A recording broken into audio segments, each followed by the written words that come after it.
ونتوكل عليه ونعوذ بالله من شرور أنفسنا ومن سيئات أعمالنا من يهده الله فلا مضل له ومن يضلله فلا هادي له ونشهد أن لا إله إلا الله وحده لا شريك له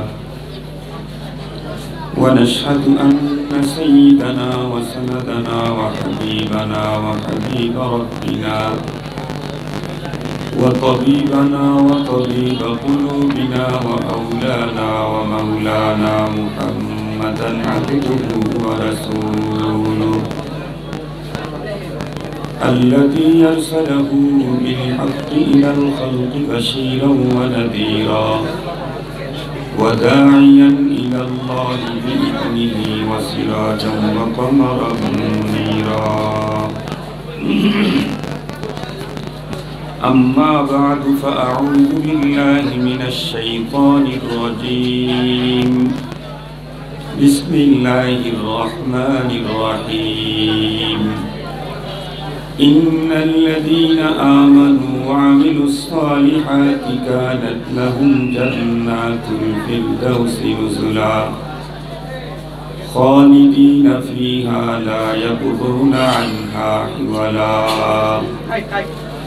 صدق الله مولانا العظيم وصدق رسوله النبي الأمي الكريم ونحن على ذلك لمن الشاهدين والشاكرين والذاكرين والحمد لله رب العالمين اللهم صل على سيدنا مولانا محمد وعلى آله وأصحابه وبارك وسلم اللهم صل على سيدنا مولانا محمد وعلى آله وأصحابه وبارك وسلم يا رب صل وسلم دائما أبدا على حبيبك خير الخلق كلهم معزز محترم পদ্মকার সিরাজগঞ্জের ঐতিহ্যবাহী তামাই আমিনিয়া ইসালে সওয়াবের ইন্তেজামিয়া কমিটি কর্তৃক আয়োজিত ৭৮তম বার্ষিক ইসালে সওয়াব সম্মেলনের শ্রদ্ধাভাজন সম্মানিত সভাপতি মুআজ্জাজ হযরত হুজুর উলামায়ে কেরাম, বিভিন্ন দ্বীনি মাদারিস থেকে আগত নূরে চশমা আজিজ তালাবা, বিভিন্ন গ্রাম অঞ্চল এবং দূরদারাজের এরিয়া থেকে সমাগত সম্মানিত সুধী, সর্বপ্রথম আল্লাহ পাকের দরবারে আলিশানে লাখো কোটি শুকর, যে মহান সত্তা আমাদের হায়াতকে দীর্ঘায়িত করে আজকের এই মুহূর্ত পর্যন্ত সুস্থ সবল রেখে দুনিয়ার হাজারো ব্যস্ততাকে পিছনে ফেলে রেখে দ্বীনের নিসবতে কোরআনে পাকের মহব্বতে জান্নাতি আয়োজনে সাম্প্রতিককালের শ্রেষ্ঠ মানুষ উলামায়ে কেরামের সান্নিধ্যে বিশ্বের শ্রেষ্ঠ গ্রন্থ কোরআনুল কারীমের আলোচনার বরকতপূর্ণ এজলাসে কাউকে খতিব কাউকে মুখাতাব হিসেবে হাজিরির যে সুযোগ দিয়েছেন, সে মহান সত্তার দরবারে আমরা প্রত্যেকেই শুকরগুজার হচ্ছি। জবান খুলে ভক্তি সহকারে মুহাব্বত নিয়ে দিল থেকে আবেগের সাথে উচ্চ কণ্ঠে সকলেই পড়ে নেই আলহামদুলিল্লাহ। আলহামদুলিল্লাহর আওয়াজ উপস্থিতি সংখ্যা অনুপাতে অনেক দুর্বল হয়েছে। বর্তমান সময়ে ধর্মীয় কোনো অনুষ্ঠানে আল্লাহ পাকের শুকরিয়ার আওয়াজ স্লোগান একটু বড় করে দিতে হবে, কারণ আমরা দেখতেছি ধর্মীয় এরিয়াতে কিছু শেষরা চোরের আমদানি করছে। আমার একটা কথা খুব মনে পড়ে, খুব বেশি মনে পড়ে। আপনারা অবশ্য তারে চিনবেন, শেখুল হাদিস আল্লামা আজিজুল হক রহমতুল্লাহ আলাইহি নাম শুনেন? দেখেছেন কি? আমি ওনার কাছে পড়েছি। তো তখন তসলিমা নামে এক নষ্টা নারীর আগমন ঘটলো বাংলাদেশে। ওই নষ্টা তসলিমা কোরআন এবং কোরআনে পাকের তথা শরীয়তের ব্যাপারে অনেক কিছু আজে বাজে মন্তব্য করা শুরু করল। তো শেখুল হাদিস শাহুদুর রহমতুল্লাহ আলাইহি তখন বাইতুল মুকাররমের দক্ষিণ অথবা উত্তর গেটে একটা সমাবেশের ডাক দিলেন। ওইখানে আমিও ছিলাম। আমি তখন ঢাকায় পড়ি হুজুরের মাদ্রাসায়। সমাবেশের ডাক দিয়ে বলেছিলেন যে আমরা আজকে একটা নষ্টা মহিলার বিরুদ্ধে একটা ডাক দিতে এসেছি, আওয়াজ তুলতে এসেছি। উনি সুন্দর করে একটা কথা বলেছিলেন যে দেখেন, অনেক সময় গ্রাম দেশে বাড়ি ঘরে শেষরা চোর ঢোকে। শেষরা চোর, কোনো গ্রাম দেশে বাড়ি ঘরে যদি শেষরা চোর ঢোকে, তাহলে সেই চোরকে বিতাড়িত করার জন্য বাড়িওয়ালাকে লাঠিসোঁটা নিয়ে নিয়মিত ফাইটিংয়ে যেতে হয় না। বাড়িওয়ালা শুধু যদি টের পায় যে শেষরা চোর আমার বাড়ির এরিয়াতে ঢুকছে, তাহলে খাটের উপরে শুয়েই কম্বলটা মাথার উপরে দিয়েই শুধু একটু জোরে গলার আওয়াজটা করলেই, শুধু জানান দেওয়া ওই শেষরা চোরকে যে বাড়িওয়ালা ঘুমায় নাই, জাগ নাই আছে, একটু জোরে একটু গলাতে আওয়াজ দিলেই শেষরা চোর আর ওই এরিয়াতেই থাকেন। শেখুল হাদিস শাহুদুর রহমতুল্লাহ আলাইহি বলেছিলেন যে তসলিমার মতো নষ্ট নারী ধর্মের ঘরে একটা শেষরা চূর্ণী, ওকে বিদায়ী করার জন্য মুসলমানদেরকে ফাইটে যেতে হবে না। তাওহীদি জনতা বাইতুল মুকাররমের দক্ষিণ গেট থেকে একটু নারায়ে তাকবীরের আওয়াজটা জোর করে শুধু জানান দিলেই যে বাংলার তাওহীদি জনতা ঘুমায় নাই, জাগ্রত আছে, তাহলে ধর্মের ঘরের শেষরা চুন্নি তসলিমা দেশ থেকে পালাইতে বাধ্য হবে। কলন্দার আঁচে গুয়া দিদা গুয়া, কলন্দার আঁচে গুয়া দিদা গুয়া, বুজুর্গরা যেটা বলেন মনে হয় যেন দেখে দেখে বলেন।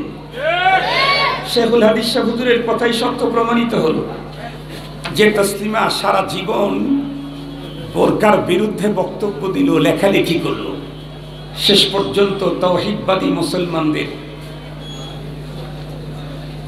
মানে কি বলব, তাদের আক্রোশের পাত্রী হয়ে জীবন বাঁচানোর তাগিদে রাত্রের অন্ধকারে বোরকা পরে দেশ ত্যাগ করতে বাধ্য হলো।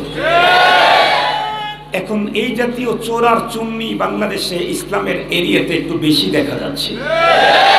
এই জন্য আমরা যে জেগে আছি, তাওহীদবাদ মুসলমান যে ঘুমায় নাই, এটা একটু তাদেরকে জানান দেওয়া দরকার।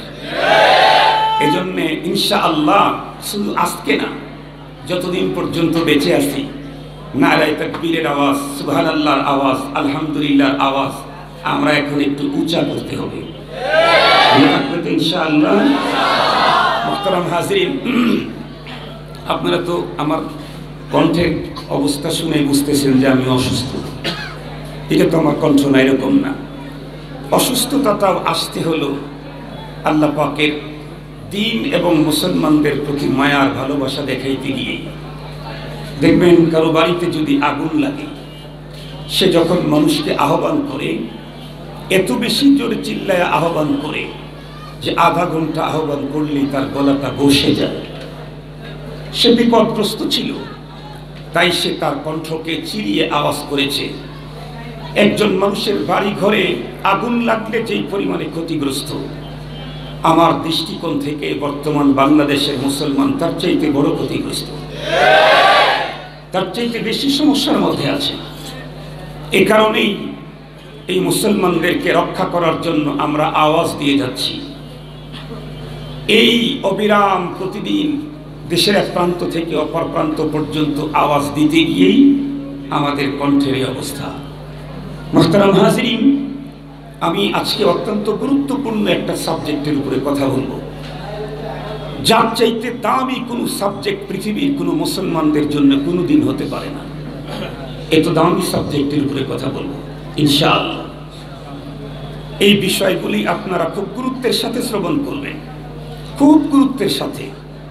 এই সুর, কণ্ঠ, গজল, সিকলি এগুলি শোনার টাইম এখন আর নাই। এখন হলো নিজের ঈমান আর আমল রক্ষা করতে হবে। এই জন্য কথা হবে দিল থেকে ইনশাআল্লাহ, ভাঙ্গা কণ্ঠে কথা হবে, কিন্তু কোরআনে পাকের চাঙ্গা কথা হবে ইনশাআল্লাহ। আপনারা ভাঙ্গা কণ্ঠে ভাঙ্গা কথা শুনতে রাজি আছেন? আল্লাহ পাক আমাদেরকে কবুল করেন। মুহতারাম হাজিরিন, আমি কিন্তু আপনাদের ভাই। আমার বাড়ি তো সিরাজগঞ্জে, রায়গঞ্জে। আমি আপনাদের ভাই। যারা বাইরের থেকে আসছে তাদেরকে দেখা, চয়েস করার একটা ব্যাপার থাকে। নিজের সন্তানকে কখনো চয়েসের সাবজেক্ট থাকে না। চয়েস হলো অন্যকে চয়েস করার সাবজেক্ট। নিজের সন্তানকে কখনো চয়েসের বিষয় থাকে না। নিজের সন্তানের, ছেলে হোক আর মেয়ে হোক। এই জন্য আমাকে চয়েসের কিছু নেই। আমি তো ঘরের ছেলে। খুব গুরুত্বের সাথে কথাগুলি শ্রবণ করবেন। আল্লাহ আমাকে আপনাদেরকে মানার তৌফিক দান করুন। আমার মূল কথাটা বুঝতে চাইলে প্রথমে একটা অবতরণিক আপনাদেরকে বুঝতে হবে। আমরা জানি এই পৃথিবীতে প্রায় প্রতিটি মানুষের রুচির ভিন্নতা আছে, চয়েসের ভিন্নতা আছে, প্রতিটি মানুষের নজরিয়ার ভিন্নতা আছে। এমনকি পিতা পুত্রের এক চয়েস না, চয়েসের ভিন্নতা আছে। মা মেয়েরও চয়েসের ভিন্নতা আছে, স্বামী স্ত্রীর চয়েসেরও ভিন্নতা আছে। পৃথিবীর প্রতিটি মানুষের রুচি এক রকমের হবে না, চয়েস এক রকমের হবে না, ভিন্নতা থাকবেই। কিন্তু লক্ষ্য করে দেখেছেন কি, তাম পৃথিবীর সকল টোটাল মানুষগুলি একটা বিষয় একমত, অভিন্ন। তাম পৃথিবীর মানুষ, এখানে কোনো ভিন্নতাই নেই। অতীতে যারা ছিল, বর্তমানে যারা আছে, কিয়ামত পর্যন্ত যত মানুষ আসবে, তাম মানুষগুলি একটা বিষয় একমত, অভিন্ন একমত। সেটা হলো পৃথিবীর যত মানুষ আমরা প্রত্যেকেই মরণশীল। এ ব্যাপারে আপনাদের কোনো দ্বিমত আছে নাকি? এদেশের বিদেশের কারো কোনো দ্বিমত আছে নাকি? কালো আর সাদা মানুষের কোনো দ্বিমত আছে নাকি? অতীত এবং বর্তমানে মানুষের কোনো দ্বিমত আছে নাকি? নেই।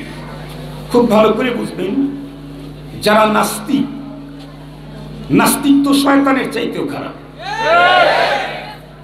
নাস্তিক শয়তানের চাইতেও খারাপ। কারণ শয়তান মরদুদ হলেও শয়তান নাস্তিক না। শয়তান তো আল্লাহকে বিশ্বাস করে, কিন্তু নাস্তিক যে আল্লাহকে বিশ্বাস করে না। আমাদের অনেকে মনে করে যে শয়তান বুঝি সবচাইতে খারাপ। না না, নাস্তিক শয়তানের চাইতেও খারাপ। কোরআনে পাক স্পষ্ট আছে, শয়তানকে যখন আল্লাহ পাক বললেন আদমকে সিজদা করো, শয়তান তখন আল্লাহ পাকের এই আদেশের সামনে যুক্তি উপস্থাপন করল। কি যুক্তি দিল? আসজুদু লিমান খালাকতা তিনা, আয় রব আপনি এটা কেমন হুকুম করলেন? খালাকতানি মিন নার ওয়া খালাকতাহু মিন তিন, আমাকে আগুন দিয়ে তৈরি করেছেন, আগুনের গতি হলো ঊর্ধ্ব। আদমকে তৈরি করেছেন মাটি দিয়ে, ওর গতি হলো নিম্ন। মাটিকে যতই উপরে ছুঁড়ে মারেন কিছুক্ষণ পরে আবার নিচের দিকে আসে। আগুনকে যতই ধামা চাপা দিয়ে ধরে রাখতে চান, ওকে রাখা যায় না, ও উপরের দিকে উঠে। মাটির তৈরি মানুষকে ঊর্ধ্বগতির উপাদান দিয়ে যাকে তৈরি করলেন, তাকে চিন্তা করতে বললেন কেমনে, তো বুঝে আসে না।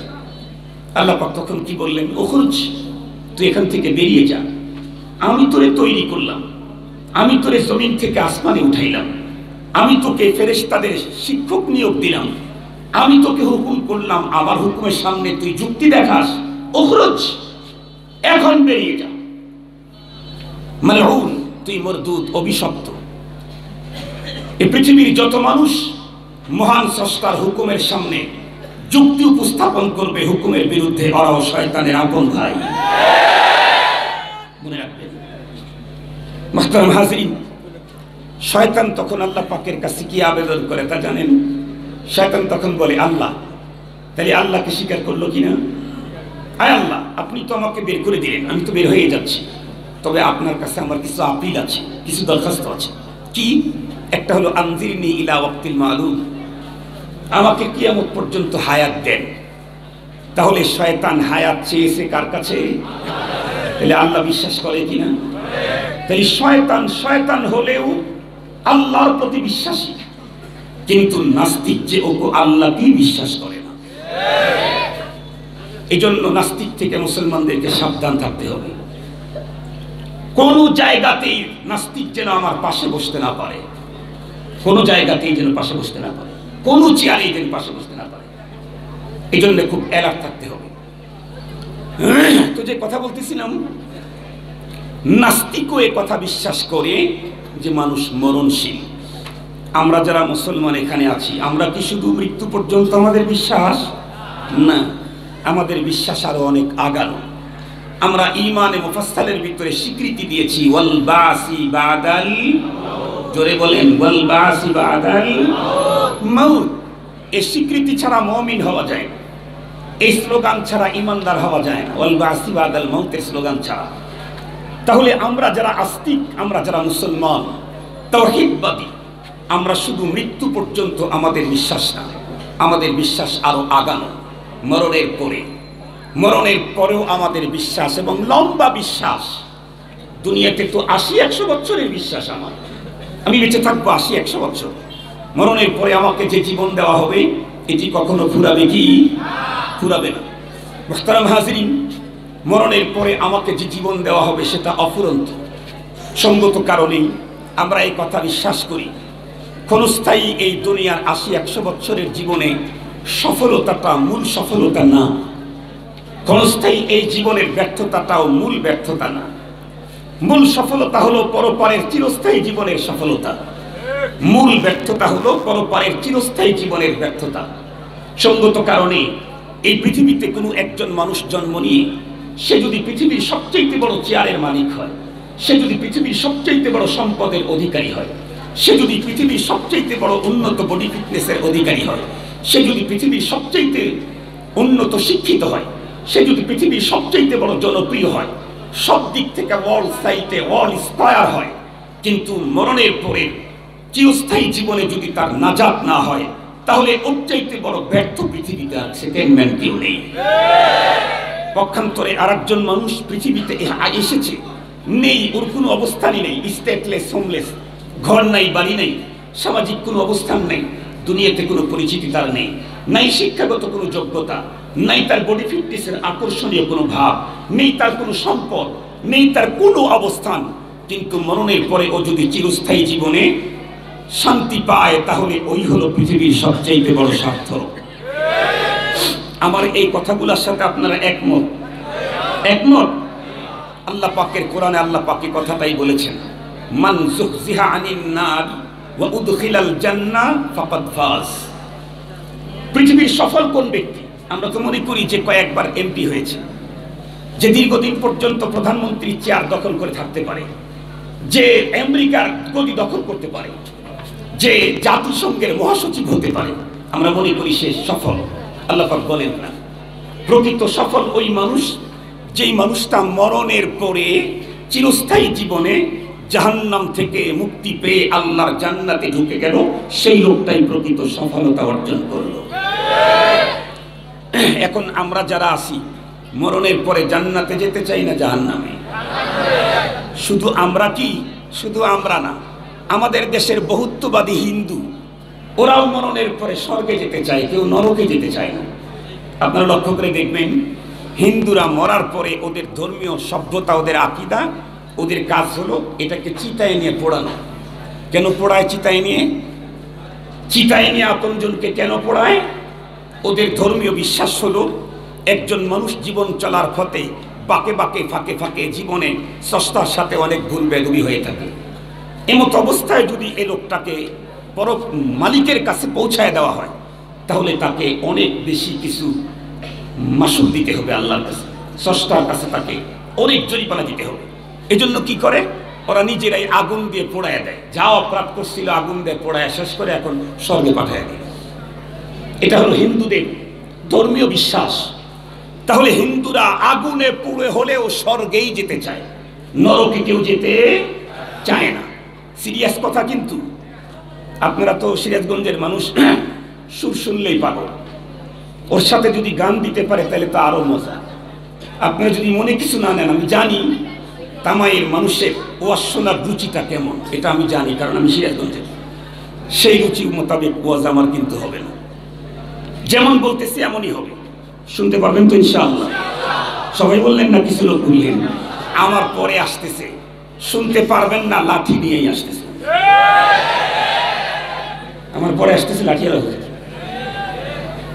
এই জন্য পেরেশানি নেই। মাঝখানে আমি আমার কথাগুলো একটু শোনেন অল্প সময়। তো বলতেছিলাম পরপারে আমরা জান্নাতে যেতে চাই, কিন্তু জান্নাত কি আমাদের কারো? জান্নাত কি আমাদের কারো? কর্তৃক সম্পত্তি? নানার বাড়ি, দাদার বাড়ি? কার? কথা বলেন কার? আল্লাহ। এই ফোনটার মালিক এটা যদি আমি তৈরি না করে থাকি, তাহলে এই ফোনটা আমি মালিকানা নিতে চাইলে যিনি আবিষ্কারক তার পদ্ধতিতে এটার মালিকানা নিতে হবে। কথা বলেন না কেন? যিনি আবিষ্কার করেছেন, আমি আবিষ্কার করি নাই, তবে এই জিনিসের আমি মালিকানা নিতে চাই, তাহলে আবিষ্কারক যে পদ্ধতি দিয়েছেন সেই পদ্ধতিতেই আমাকে এটার মালিকানা নিতে হবে। অন্য কোনো মন্ত্রী, কোনো মিনিস্টার, কোনো ব্যারিস্টার, কোনো লয়ার, কোনো সচিব, কোনো ব্রিগেডিয়ার, কোনো লেফটেন্যান্ট কর্নেল জেনারেল, কোনো গার্ডিয়ান, কোনো মুরব্বী, কোনো মোড়ল, পৃথিবীর আরো কেউ কোনো ফর্মুলা দিলে হবে না। যিনি আবিষ্কার করেছেন তার ফর্মুলা এটার মালিকানা নিতে হবে। কথা রাইট? আমি জিজ্ঞাসা করতে চাই, জান্নাত তৈরি করেছেন কে?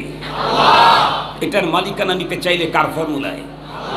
জোরে বলেন আল্লাহ পাক রব্বুল আলামিন কোরআন শরীফে জান্নাতের মালিকানার দুই রকমের ফর্মুলা দিয়েছেন। কয় রকমের ফর্মুলা? দুই রকমের। একটা একটু লং ফর্মুলা আর একটা শর্ট ফর্মুলা। এখনকার মানুষ শর্ট চয়েস করে, আর আমার সময়ও শর্ট, এই কারণে শর্ট ফর্মুলাটাই বলি। খুব ভালো করে বুঝবেন মোহতারাম হাজিরিন। শর্ট ফর্মুলায় হলো দুইটা কাজ, দুইটা পুঁজি লাগবে। আল্লাহ পাকের জান্নাতের মালিকানা নিতে কয়টা পুঁজি লাগবে? এটা হলো কমপক্ষে মিনিমাম দুইটা পুঁজি লাগবে। আল্লাহ পাক বলেন, ইন্নাল্লাযীনা আমানু ওয়া আমিলুস সালিহাত কানাত লাহুম জান্নাতুল ফিরদাউসি নুজুলা। এই দুই পুঁজি লাগবেই, মাস্ট বি, কমপক্ষে মিনিমাম। একটা হলো ঈমান আর একটা হলো নেক আমল।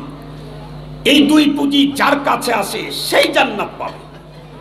এই দুই পুঁজি যার কাছে নাই, সে যে ঘরেরই হোক, যে ফ্যামিলিরই হোক, যে চেয়ারেরই হোক, যে পাওয়ারেরই হোক, যে দেশেরই হোক, যে কালারেরই হোক, জান্নাত পাওয়ার কোনো সম্ভাবনা নেই। ভালো করে বুঝবেন, ভালো করে বুঝবেন। বলেছি জীবনের সবচাইতে দামি কথা, জীবনের সবচাইতে দামি কথা। জান্নাত পেতে চাইলে কমপক্ষে কয়টা পুঁজি লাগবে? এই পুঁজি যার নাই, সে কার ছেলে কার বাবা এগুলি আল্লাহ পাক দেখার টাইম নাই।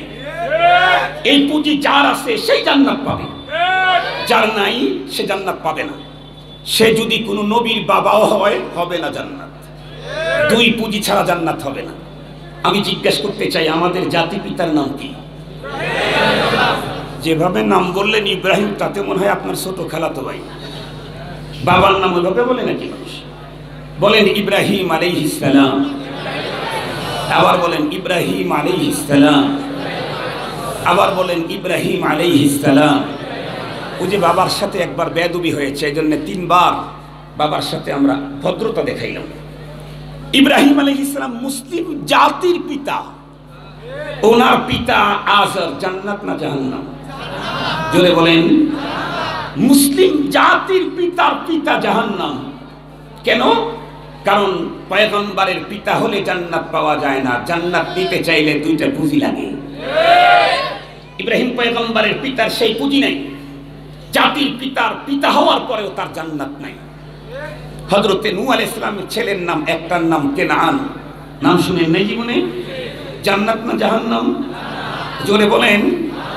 হযরতে নূহ আলাইহিস সালাম পয়গম্বর, তার কলিজার টুকরা সন্তান, যেই সন্তানের পাকে পয়গম্বর চুমু খেয়েছে, যেই পয়গম্বর যেই সন্তানের পাকে নিজের বুকের উপরে বহন করেছেন, যেই সন্তানকে নিজের বুকে লালন করেছেন, যেই পয়গম্বরের পেশাব পায়খানা, যেই সন্তানের পেশাব পায়খানা পয়গম্বরের শরীরে লেগেছে, পয়গম্বর নিজের হাতে পরিষ্কার করেছেন, এরপরেও পয়গম্বরের কলিজার টুকরা সন্তান হওয়ার পরেও জান্নাত না জাহান্নাম?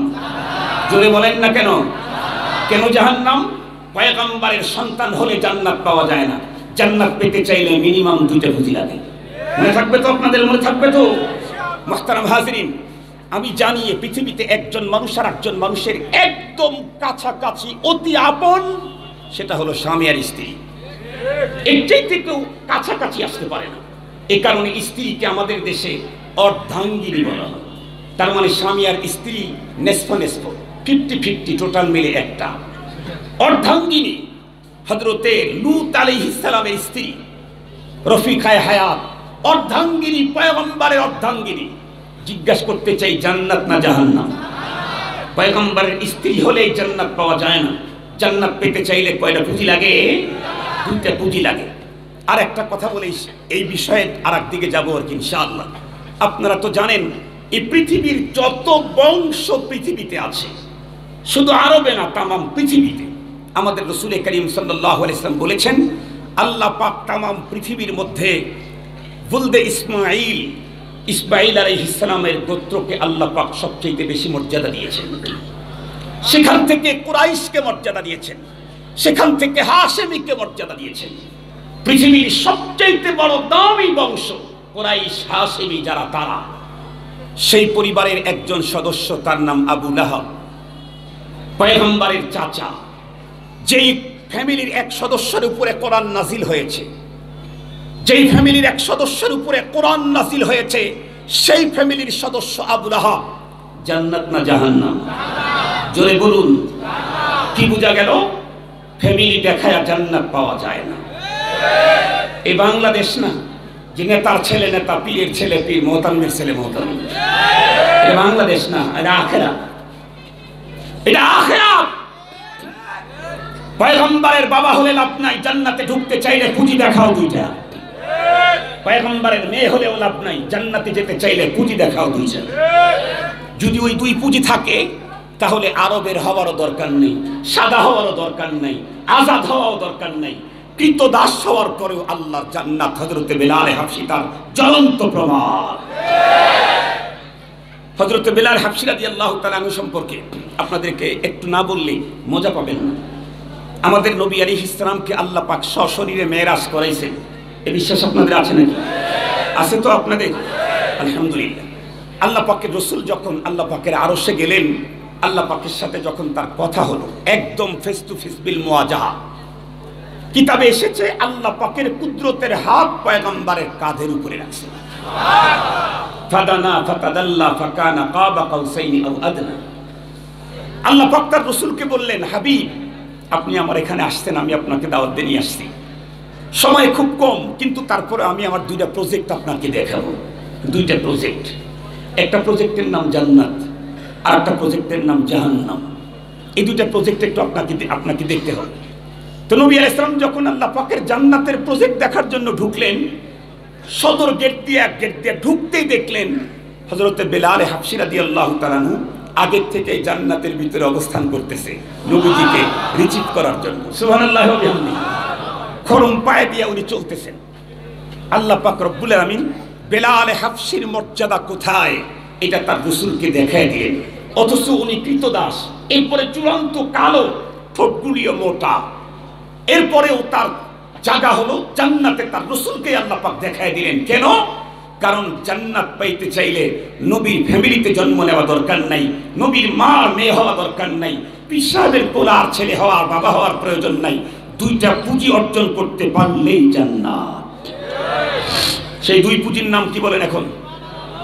একটা হলো কি, আর একটার নাম কি? মনে থাকবে তো? তাহলে আমার জীবনের সবচাইতে বড় সম্পদ হলো ঈমান আর নেক আমল। এর চাইতে বড় সম্পদ আমার জীবনের কিছু নেই। Factory no, chair no, power no. আমার জীবনের সবচাইতে বড় পুঁজি আর সম্পদ ঈমান আর নেক আমল। কারণ এটা দিয়ে আমি আমার জান্নাতের, আল্লাহ পাকের জান্নাতের মালিকানা পাবো। এখন ঈমান আর নেক আমল 2টাই লাগবে, কিন্তু মনে রাখতে হবে নেক আমলটা যদি কম হয় তাতে তেমন কোনো ঝামেলা নেই। নেক আমল যদি কম হয় তাতে তেমন কোনো ঝামেলা নেই। কেন? কারণ নেক আমল দিয়া জান্নাতের ডেকোরেশন হয়। নেক আমল দিয়ে কি হয়? জান্নাতের ডেকোরেশন হয়। কিন্তু ঈমান আমার থাকতে হবে নিট এন্ড ক্লিন, স্বচ্ছ প্রিয়াস, স্বচ্ছ ফ্রেশ, একদম শতভাগ কমপ্লিট। নষ্ট ঈমান দিয়ে কখনো জান্নাতের মালিকানা পাওয়া যায় না। নেক আমল দিয়া জান্নাতের ডেকোরেশন হয়। জান্নাতের মালিকানা পাইতে চাইলে ঈমান লাগে। মনে রাখবেন, কারো যদি নেক আমল কম হয় তাতে তেমন কোনো সমস্যা নেই, জান্নাতের ডেকোরেশনটা একটু নরমাল হবে। কারো যদি নেক আমল অনেক বেশি হয়, জান্নাতের ডেকোরেশন হাইফাই হবে। কিন্তু ঈমান যদি কারো নষ্ট হয়, তাহলে জান্নাত পাওয়ার কোনো সম্ভাবনাই নাই। আপনাদেরকে একটা মিসাল দিলে কথাটা ভালো করে বুঝবেন। ধরে নেন আপনাদের তামাই এক ছেলে, বাবা নাই মা নাই। বাবা নাই মা নাই মানে বেঁচে নাই, বাড়ি ঘর বলতে কিচ্ছু নাই, জায়গা জমিও নেই। বড় লোকের বাসায় ছিল। এক পর্যায়ে তার সাথে মোহাব্বত গোছায়া বলছে, আমাকে একটু জাপানে যাওয়ার ব্যবস্থা করে দেন। তো কি জাপানে যাওয়ার ব্যবস্থা করে দিয়েছে। জাপানে যাওয়ার পরে ছেলেটা সবচেয়ে উন্নত একটা কোম্পানির চাকরি পেয়েছে। চাকরিও খুব হাই পাই। জাপান তো জানেন পৃথিবীতে অনেক প্রযুক্তি আবিষ্কার করেছে আজকের পৃথিবী, কিন্তু জাপান দুনিয়ার ভিতরে নাম্বার 1 স্ট্যান্ডার্ড। জাপানের মতো একটা বোল্ড পৃথিবীর কোন রাষ্ট্র আদৌ তৈরি করতে পারেনি। একটা বোল্ড, জাপানের একটা বোল্ডের অনেক দাম। এই জাপানেই সে গেছে পৃথিবীর লেটেস্ট আবিষ্কৃত যত উন্নত ডেকোরেশনের যা আছে সব সামগ্রী দিয়ে তার অফিস কক্ষটা সাজানো। ছেলেটি চিন্তা করলো, আমার জীবনে আমার একটাই ইচ্ছা, সেটা হলো আমি যে কোনো মূল্যে জাপানের এই উন্নত ডেকোরেশন আমি আমার দেশে করব, যেটা বাংলাদেশে কোনো মানুষের ঘরে তো থাকবেই না, এশিয়াতেই কারো ঘরে পাওয়া যাবে। এই জন্যে ও 20 বছর থেকেছে, যা অর্জন করেছিল সব পুঁজিপাত্তা দিয়ে ডেকোরেশন সামগ্রী কিনেছে। এমনকি এসি থেকে শুরু করে সিসি পর্যন্ত সবই কেনা হয়ে গেছে। এসি সিসি বুঝলেন তো? এসি তো এসি, সিসি মানে সিসি ক্যামেরা, যেটা শেষে মানুষ লাগায় আর কি। সব কিনেছে, কিন্তু ও ঘর করার মতো কোনো জায়গাই ওর নাই, ঘর তো নাই। বলেন তো দেখি, এই ছেলেটা দেশে আসলো সকল এই তার ডেকোরেশনের সামগ্রী নিয়ে, এরপর তো আর কোনো পুঁজি নেই। এই ছেলেটাকে দেশের মানুষ কি পরিমাণে বুদ্ধিমান বলবে? আপনারা আমার কথা বুঝেন নাই? কি পরিমাণে বুদ্ধিমান বলবে? কথা বলেন। বুদ্ধিমান, পাগল, নর্মাল পাগল? কথা বলেন না কেন? স্ট্যান্ডার্ড পাগল। আরে তুই এত কিছু সামগ্রী কিনে নিয়ে আসতোস, এসি আর সিসি লাগাবি কোথায়? তোর জায়গাটা কই? এর চাইতে বড় পাগল হলো আমাদের দেশের ওই সমস্ত মুসলমান, যেই মুসলমানেরা মাদ্রাসার জন্য পাগল হলো, মসজিদ করতে পাগল হলো, প্রতি বছর হজে গেল, প্রতি মাসে উমরায় গেল, হুজুরকে খানা খাওয়ালো, পিসাবকে বড় অঙ্কের হাদিয়া দিল, মুহতারাম হাজিরিন আরো হাজার ভালো কাজ করলো। এগুলি দিয়ে তো তোমার জান্নাতের ডেকোরেশন হলো। তোমার ঈমানের খবর আগে নাও, তোমার ঈমানের খবর আগে নাও। এগুলি দিয়ে তো তোমার জান্নাতের ডেকোরেশন হয়েছে মিয়া। এগুলি দিয়ে তোমার জান্নাতের ডেকোরেশন। চ্যালেঞ্জ, আমি যে বক্তব্য দিচ্ছি এটা চ্যালেঞ্জ। মুহতারাম হাজিরিন, গলা এমনি বসে নাই, কণ্ঠটা এমনি বসে যায় নাই। আমরা তো দেখতেছি এদেশের মুসলমান মনে হয় যেন দিন ঈমান থেকে দূরে সরার যেন হিরিক লেগে গেছে। সাইক্লোন শুরু হয়ে গেছে ঈমানের উপরে। ঈমানের উপরে এক তুফান শুরু হয়েছিল, তার নাম কোভিড-19। করোনা ভাইরাসের কারণে এদেশের যেই পরিমাণে মানুষের জীবন নষ্ট হয়েছে, তার চাইতে ডাবল রিরাল মানুষের ঈমান নষ্ট হয়েছে করোনা ভাইরাসের কারণে। আমি ঢাকা শহরের একটা কেন্দ্রীয় মসজিদে জুমার নামাজ পড়াই। আপনাদের সম্মানিত ওনার বাসাও বনশ্রীতে, আমি ওনাদের কেন্দ্রীয় মসজিদের খতিব। আমি তো আলহামদুলিল্লাহ লকডাউনের সময় সারা দেশ থেকে আমাকে ফোন দিয়েছে, হুজুর কেমন আছেন? লকডাউনে আছে? আমি বলছি না, আমি লকডাউনে নেই, আমি আপডাউনে আছি।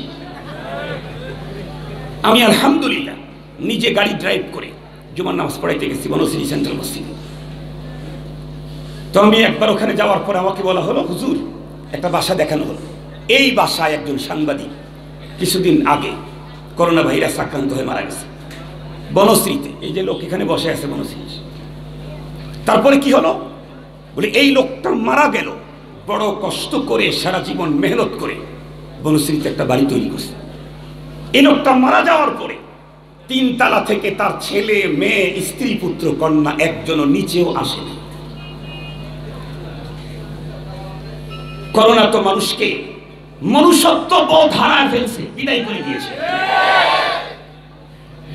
মানুষ করোনাকে পরিমাণে ভয় পায়, আল্লাহকে ওই পরিমাণে ভয় পায় না। করোনাকে পরিমাণে ভয় পায়, এজন্য মাস্ক ছাড়া বাইরে যায় না। মসজিদের ভিতরে মাস্ক, হ্যান্ড স্যানিটাইজার, আরো কত কিছু, 3 ফিট 6 ফিট 9 ফিট 17 ফিট। আর আমাদের দেশের শিক্ষিত লোকেরা ফিট যত বাড়ায়, করোনা ভাইরাস কি তত বাড়াইতে থাকে। প্রথমে 3 ফিট, তারপরে 7 ফিট, এরপরে 17 ফিট, এখন শুনি ফিট ছাড়া। মুহতারাম হাজিরিন, এই করোনার কারণে এদেশের বহু মানুষের ঈমান নষ্ট হয়েছে, বহু মানুষের ঈমান নষ্ট হয়েছে। আর একটা তুফান এখন শুরু হয়েছে, নাম বলবো না, আপনারা বুঝে ফেলবেন। এটার কারণেও বহু মানুষের ঈমান প্যাকেট হয়ে যাচ্ছে। আমাদের দেশের কিছু মানুষকে বলতে শুনি, আমরাও কোরআন পড়ি। এই মিয়া, কোরআন পড়লে কি, কোরআন পড়লে কি জান্নাতের মালিকানা পাওয়া যায়? জান্নাতের ডেকোরেশন হয়। আমরাও তাফসীর পড়ি, আমরাও হাদিস পড়ি। কি কচু পড়ো মিয়া তুমি, কি কচু পড়ো? কোরআন শরীফের কি কচু তুমি শিখছো? তুমি তো এটাও শেখো নাই যে ইবাদতের দ্বারায়, নেক আমলের দ্বারায় জান্নাতের ডেকোরেশন হয়।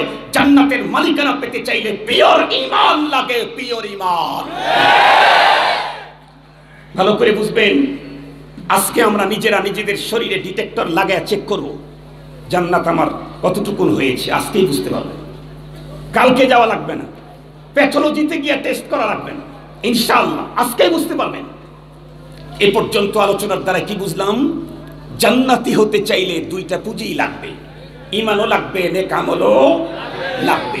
তবে নেক আমল যদি কম বেশি হয় তাতে তেমন কোনো সমস্যা নেই।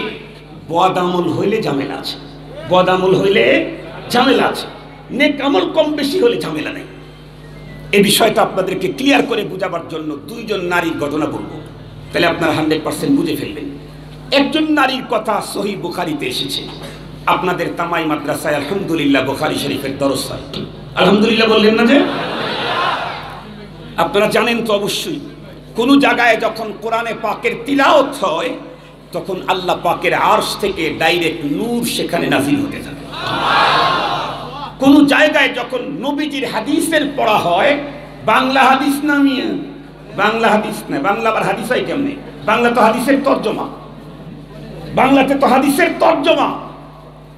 অরিজিনাল হাদিস যেখানে পড়ানো হয়, নবীজির জবানের হাদিস, সেখানে মদিনা থেকে নূর আসতে থাকে। আপনাদের তামাইওয়ালাদের নসিব ভালো, আরশে আজিম থেকেও নূর আসে প্রতিদিন, মদিনা থেকেও নূর আসে প্রতিদিন। আল্লাহু আকবার বলেন। প্রতিদিন শত শত হাদিস আপনাদের গ্রামে পাঠ হচ্ছে। আলহামদুলিল্লাহ বলেন, আরো একটু জোরে বলেন আলহামদুলিল্লাহ। মুহতারাম হাজিরিন, তো যে কথা বলতেছিলাম, বুখারী শরীফে এক মহিলার কথা আছে, এই হাদিস আপনারা জানেন। আমি বলবো শুধু একটা পয়েন্ট উদ্ধার করার জন্য। একজন মেয়ে মানুষ পুরা টোটাল জীবনটাই পার করেছে পতিতাবৃত্তিতে। কি করেছে? পতিতাবৃত্তি বুঝেন? দেহ ব্যবসা বুঝেন? দুশ্চরিত্রা। কিন্তু এই মেয়েটা জীবনে ওয়ান টাইম, একবার তৃষ্ণার্ত এক কুকুরকে পানি পান করিয়েছিল। ওয়ান টাইম তৃষ্ণার্ত একটা কুকুর। কুকুর কি সৃষ্টি শ্রেষ্ঠ? ইতর প্রাণী, নিকৃষ্ট একটা প্রাণী কুকুর। এই কুকুরকে জীবনে ওয়ান টাইম পানি পান করানোর কারণে আল্লাহ পাক এই পতিতা নারীকে মাফ করে জান্নাত দিয়ে দিলেন। আর একজন নারী, এটা হাদিসে তার বর্ণনা নাই, এই নারী মারা গেছে 14-15 বছর 16 বছর আগে। ওর নাম হলো মাদার তেরেসা, আমাদের দেশের নাম।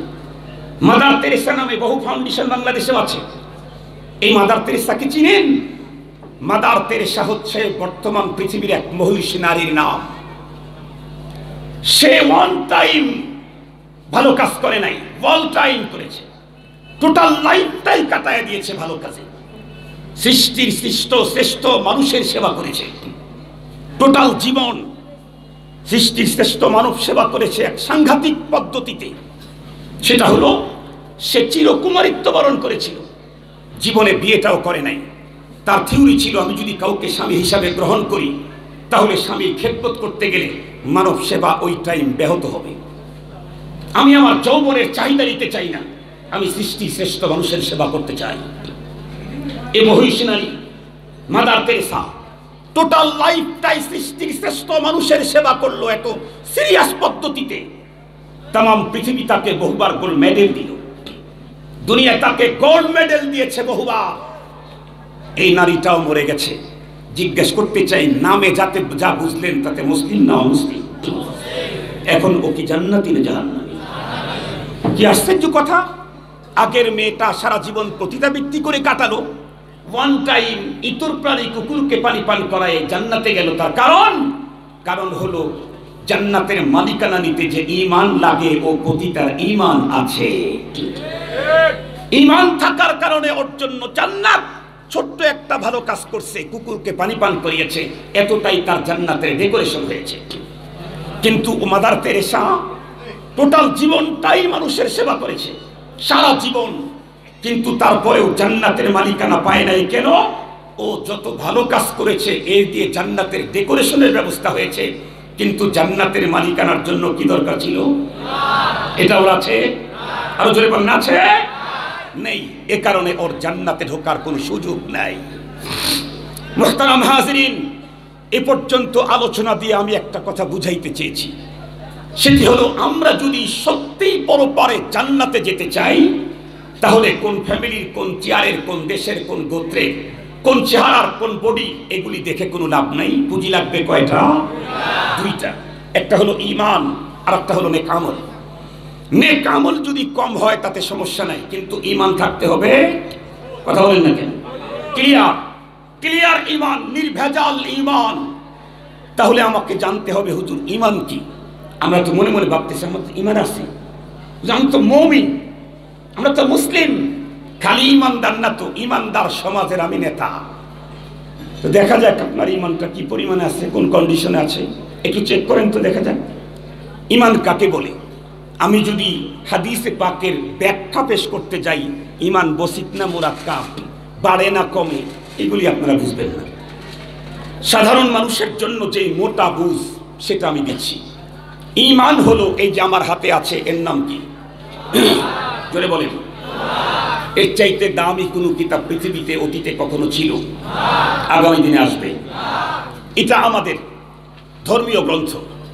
এ কোরআনে পাকের বিসমিল্লাহর বা থেকে সূরায়ে নাসের সিন পর্যন্ত, আবারও বলছি, এ কোরআনে পাকের বিসমিল্লাহর বা থেকে সূরায়ে নাসের সিন পর্যন্ত টোটালটার উপরে পূর্ণ বিশ্বাস, অবিচল আস্থা স্থাপন করার নাম হলো ঈমান। কতটুকু বিশ্বাস করলে ঈমান? কোরআনের কতটুকু বিশ্বাস করলে ঈমান? কথা বলেন, কথা বলেন। বিসমিল্লাহর বা থেকে মিনাল জিন্নাতি ওয়ান নাসের সিন পর্যন্ত টোটালটার উপরে পূর্ণ বিশ্বাস, অবিচল আস্থা স্থাপন করার নাম হলো ঈমান। মুহতারাম হাজিরিন, এটা তো পুরাটা মানলে ঈমান। বেঈমান কখন? বেঈমান কখন? তো পুরাটা মানলে ঈমান। বেঈমান কখন? বেঈমান কখন? এই বিষয়টা আপনাদেরকে বুঝতে চাইলে একটা ফিকহি মাসলা বুঝতে হবে। আমরা এখানে যারা আছি, আমার দৃঢ় বিশ্বাস আমরা সবাই নামাজি। আওয়াজ করতেছেন না? অনেকেই বলার সাহস পাচ্ছে না, কারণ নিয়মিত নামাজ পড়ে না, তো এই জন্য চিন্তা করতেছে কোনটা বলবো। আমি তো আপনারা সবাই যাতে জি বলতে পারেন এমন কথা বলেছি। আমি বলি নাই 5 ওয়াক্ত নামাজি, এই কথা বলি নাই। আমি বলেছি নামাজি। আমরা প্রত্যেকেই নামাজি, হয় আট মুসল্লি না হয় খাস।